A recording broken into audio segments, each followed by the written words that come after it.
दोस्तों अस्सलाम वालेकुम। जैसा कि 25 दिसंबर हमारे मुल्क के बानी कायद-ए-आज़म मोहम्मद अली जिन्ना का यौम पैदाश है, जो हम सरकारी सतह पर मनाते हैं। 25 दिसंबर को हमारी ईसाई बरादरी का क्रिसमस डे भी है, उनको भी हम मुबारकबाद देते हैं। और हम अपने बानी कायद-ए-आज़म मोहम्मद अली जिन्ना का यौम पैदाश भी बनाते हैं बड़े जोश खरोश से, ख़ास तौर पर सरकारी सतह पर मनाते हैं। अब कायद-ए-आज़म साहब के बारे में, मोहम्मद अली जिन्ना के बारे में 2-3 बातें ऐसी हैं जो कंट्रोवर्सी में आती हैं, कंट्रोवर्शियल होती हैं। सबसे पहली कंट्रोवर्सी ये है कि मोहम्मद अली जिन्ना कहाँ पैदा हुए थे। 25 तारीख तो पैदा हुए थे, कहाँ पैदा हुए थे।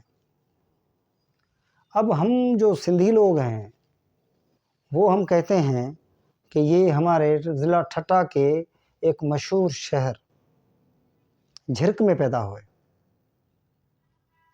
अब झिरक में पैदा हुए और फिर 1-2 साल वहाँ भी पढ़े। वहाँ के जो बच्चों का जो रजिस्टर है, जिसको हम तिफ़ल शुमारी कहते हैं, उसमें भी उसका नाम है।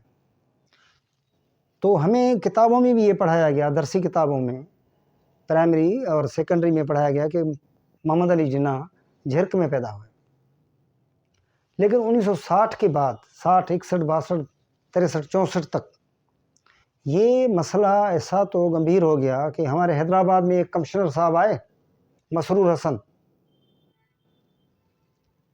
तो उसने कहा कि नहीं, कायद-ए-आज़म तो कराची में पैदा हुए थे, खारादर में।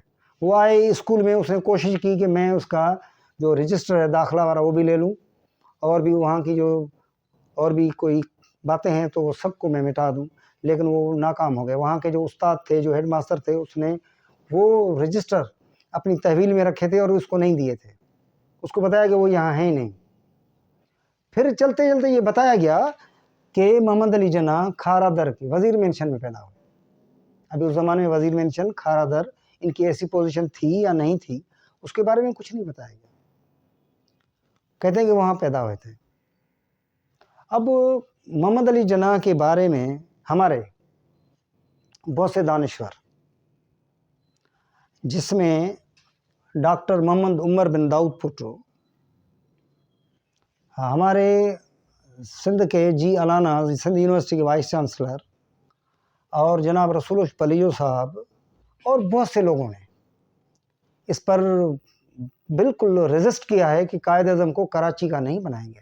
वो पैदा ही झिरक में हुए थे, तो झिरक में पैदा होना कोई ख़राबी तो नहीं है। अब क्या है कि कराची के कुछ सरमाएदार, जिनको ये कायद-ए-आज़म साहब मोहम्मद अली जिन्ना झिरक का पैदा होना पसंद नहीं था, इसलिए उन्होंने क्या किया कि हैदराबाद के कमिश्नर से भी काम लिया, और हमारे सिंध के 1-2 सियासतदान, जिसमें जनाब मोहम्मद यूसुफ हारून, जिसको हम यूसुफ हारून के नाम से जानते हैं। और मज़े की बात है कि हमारे कौमी रहनुमा, मेरे लीडर, मेरे कायद, हज़रत कायद जनाब GM सैद, उसने भी अपनी किताब, एक सिंधी में किताब है जो 1964 में लिखी थी, जदीद सियासत जा 9 रतन, सियासत के मॉडर्न पॉलिटिक्स के 9 रतन, रतन कहते हैं हीरोज़ को। उस किताब में उसका 9वां रतन जो है, आखिरी जो है, वो मोहम्मद अली जिन्ना है। उन्होंने भी लिखा है कि मोहम्मद अली जिन्ना के जो बड़े हैं, राजकोट से वहाँ से शिफ्ट होकर माइग्रेट होकर कराची के खारादर में रहे, और वहाँ वो कारोबार करते थे, उनके वालिद साहब। तो ये 2-3 बातें हैं जो कंट्रोवर्शियल हैं, लेकिन मेरा अपना कहना है कि इस पर रिसर्च होनी चाहिए कि मोहम्मद अली जिन्ना झिरक में पैदा हुए थे।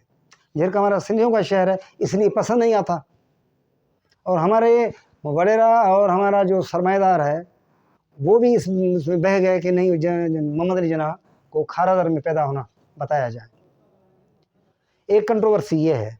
दूसरी कंट्रोवर्सी ये है कि मोहम्मद अली जिन्ना के क्या काम थे। वो मजहबी रहनुमा था, लिबरल था। उसके सियासी उस्ताद जो हैं दादा भाई नारू जी, और दूसरे वो लिबरल थे और उन्होंने इसको कांग्रेस में ऑफ़र की और कांग्रेस के मेंबर हुए। उसके बाद ये देर से आगा खान के कहने के पर आगा खान के कहने पर ये आ गए मुस्लिम लीग में, लेकिन वो पहले कांग्रेस में थे और कांग्रेस में भी उसका जो किरदार है वो लिबरल है, वो कहीं मजहबी किस्म का नहीं देखने में आ रहा। अच्छा, उसके अलावा बात हुई कि वो पार्टीशन का हामी था या नहीं था। पार्टीशन की हिमायत उसने कभी भी नहीं की। पाकिस्तान, हिंदुस्तान पाकिस्तान का बंटवारा हो 1946 तक उसने पार्टीशन की हिमायत नहीं की, उसने मुखालफत की है। जून जुलाई तक भी उसने टेलीग्राम्स भेजे हैं गांधी को, पटेल को और नेहरू को कि आओ कि एक आइन बनाएं कि मुल्क के आवाम को हम क्या देंगे, सदर कौन होगा, वज़ीर-ए-आज़म कौन होगा, स्पीकर कौन होगा, इसका आइन बनाएं। तो ये भी कंट्रोवर्सी है। फिर 1 साल के बाद वो पाकिस्तान बना, उसको हाथ में दिया गया तो कबूल कर लेगा। और उसके अलावा कायद साहब के बारे में ये भी कहीं बताया जाता है कि वो मज़हब के बारे में भी कहीं कहीं उलझे हुए थे। तो मैंने तो उसको पढ़ा है तो वो मज़हबी आदमी थे ही नहीं, वो मुसलमान थे, खोजा असनाशरी थे, शश-ए-इमामी या हफ्ते-इमामी वो थे, लेकिन वो मज़हब में इतना उसकी इन्वॉल्वमेंट इतनी नहीं थी जिसमें लड़ाई झगड़ा हो। ये अकेला था जो लिबरल आदमी था और वो उसकी तालीम जो थी वो बैरिस्टर था। उसके लिए सब लोग, अब सब कॉन्टिनेंट के सब लोग उसके अपने हैं। उसने कहीं भी किसी के खिलाफ नफरत नहीं की जैसे गांधी करता था। गांधी मुसलमानों के खिलाफ था, उसने 3-4 बार वर्ड बोला है मुसला, लेकिन जना ने न हिंदू, पारसी, ईसाई, मुसलमान, इनके बारे में कभी भी कोई गलत वर्ड नहीं बोला।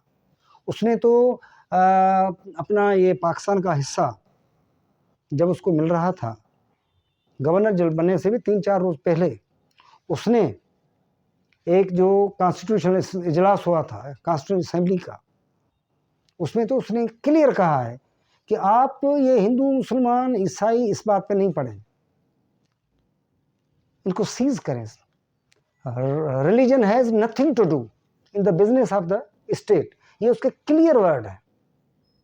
अब कंट्रोवर्सी यहाँ क्या है कि फिर जब हमारे लियाकत अली खान वज़ीर आज़म हुए तो उनके मरने के बाद, जना साहब की वफ़ात के बाद, उन्होंने बोल दिया कि नहीं, ऑब्जेक्ट रेजोल्यूशन होगा, religion has to do something. अभी आप बताएं कि रिलीजन को मज़हब के स्टेट के कारोबार में क्या करना है हमको? क्या हम अगर कोई यूनिवर्सिटी खोलेंगे उसमें भी हम मज़हब को लाएंगे क्या? या कोई कैनाल खोलेंगे, निकालेंगे, कोई नहर खोलेंगे? ये हमारे मोहम्मद अली जिन्ना, उसके बारे में ये गलतफहमियाँ, ये सब ये जो होती हैं ना, ये सरकारी सतह पर है। सरकारी सतह पर जो किताबें मिली हैं उन सब में जो बयान किया गया है उसको हमारे मुल्क के मायानाज दानिश्वर, राइटर, लिखारी के अजीज़ ने अपनी किताब द मर्डर ऑफ हिस्ट्री उसमें उसने रद्द कर लिया। उसने कहा कि नहीं, ये सब बातें कायद-ए-आज़म पर या पाकिस्तान के बनाने पर, पाकिस्तान का नाम देने पर जो दी गई हैं वो सब गलत हैं। उसने कहा मैंने खुद रिसर्च की है। तो अब हम दूसरी बातों पे नहीं आते। अब ये है कि मोहम्मद अली जिन्ना जो था, he was great man, he was a leader. Punjab में जमात इस्लामी इसकी मुखालिफ थी, यानी मुल्क में, और सिंध में हमारे रहनुमा, मेरे लीडर जनाब जी.एम. सैयद इसके मुखालिफ थे, उसकी पार्टी के सब लोग इसके मुखालिफ थे, और हमारे जनाब वली खान, उन्होंने भी मुखालफत की है। जमात इस्लामी ने अपनी किताबों में, एक सिंधी किताब में मैंने पढ़ा था कि मोहम्मद अली जिन्ना दांत भी साफ नहीं करता था। अब ये मुखालफत है कि उसकी बहन जो है वो डेंटिस्ट थी, डेंटल सर्जन थी, वो भी इसको नहीं समझाती थी। अब ये मुखालफत है। और सिंध में भी ये कहा गया कि ये था, ऐसा था, ऐसा था, वैसा था। मैं कहता हूँ कि वो एक पढ़ा लिखा था, ग्रेट मैन था, बैरिस्टर था, और वो रुजत पसंद नहीं था, आवाम दोस्त था, मजहबी इंता पसंद भी नहीं था, कानून पसंद था, आइन और कानून पर चलने वाला आदमी था। तो साथियों, आज मैं इतनी मोहम्मद अली जिन्ना कायद-ए-आज़म पर मैं इतनी बात करना चाहता हूँ और की है। अगर आपको ये वीडियो पसंद आए तो लाइक करें, सब्सक्राइब करें और मेरी हिम्मत अफजाई करें। अस्सलाम वालेकुम।